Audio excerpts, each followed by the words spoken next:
go online, come to our website. We can give you some links to past papers. Work through past papers so that you're familiar with the exam type of questions you're going to get. 1. 2, you're also familiar with the time allocation. Because some people write exams, they know the questions, they know the answers, but they don't have enough time to complete all the questions because they have not practiced what is called time-sensitive activity of answering questions.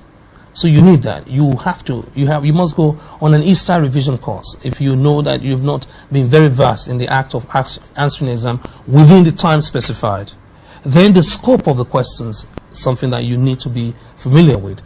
You mustn't spend too much on one topic, know that topic as an expert, and therefore, if there are other topics that you've not covered in school, you need to go through that. So Easter is a time for year 6 to catch up.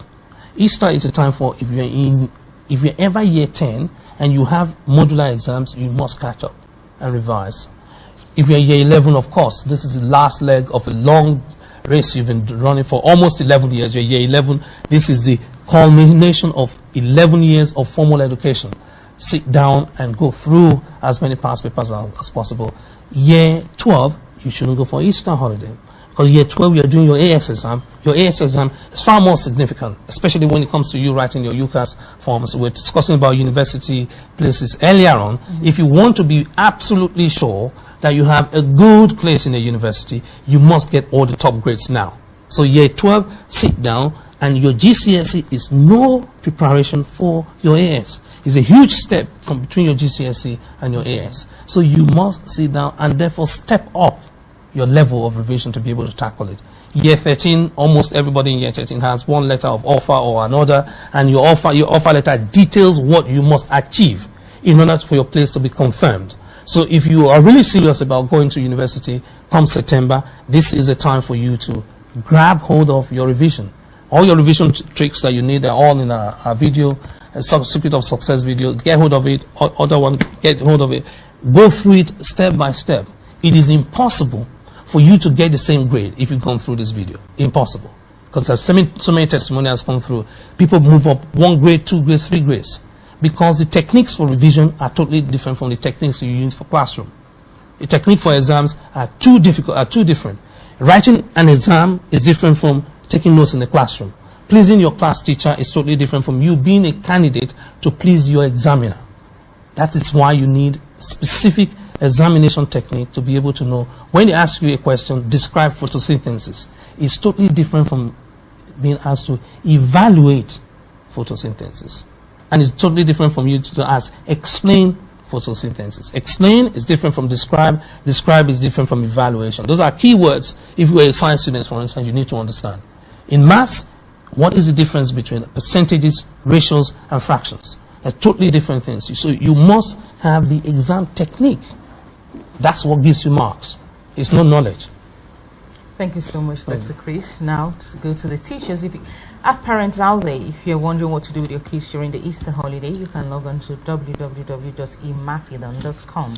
Just before we round up the teachers now, a boycott has been announced by the National Union of Teachers and the National Association of Head Teachers for this year's KS2 SATs taking place in May. How will parents be affected by this if the teachers are actually boycotting SATs? You need to write to your child's school and find out the position of the head, whether they are going to go ahead, because all the schools have already received the papers, and all the schools will receive the paper from QCA. So if the teachers are on strike, they will still be in school on that day. It's just that they will not open the envelopes and give it to the students. And I think that is the height of irresponsibility, putting it very mildly, knowing that these are students that will be going to secondary school next year, and most of their secondary schools will ask for how well they fared in their primary school. There's what is called stock taking. After 6 years of formal education, I think we should have a piece of paper saying independently, that's the word I'm underlining, independently how well that child has fared. Because we had teacher assessment, we have teacher assessment.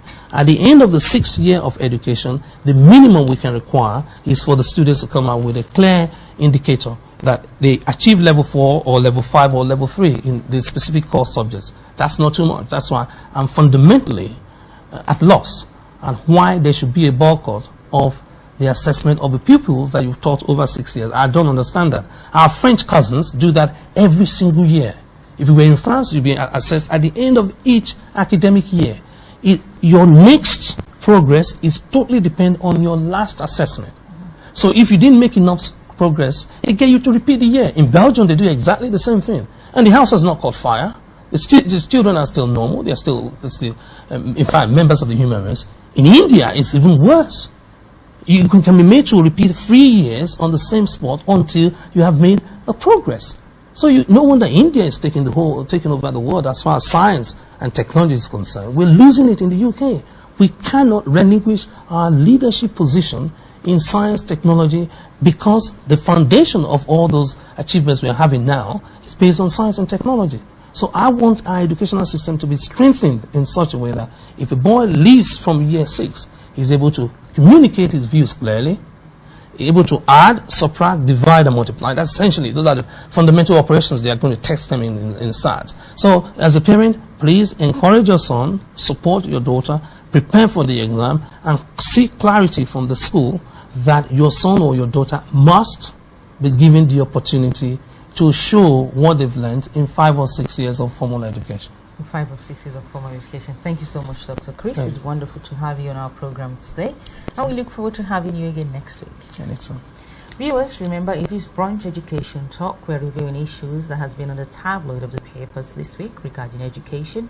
You can send comments and emails to brunch@loveworldtv.co.uk. In the meantime, enjoy the rest of our programs on Loveworld TV, Sky Channel 588.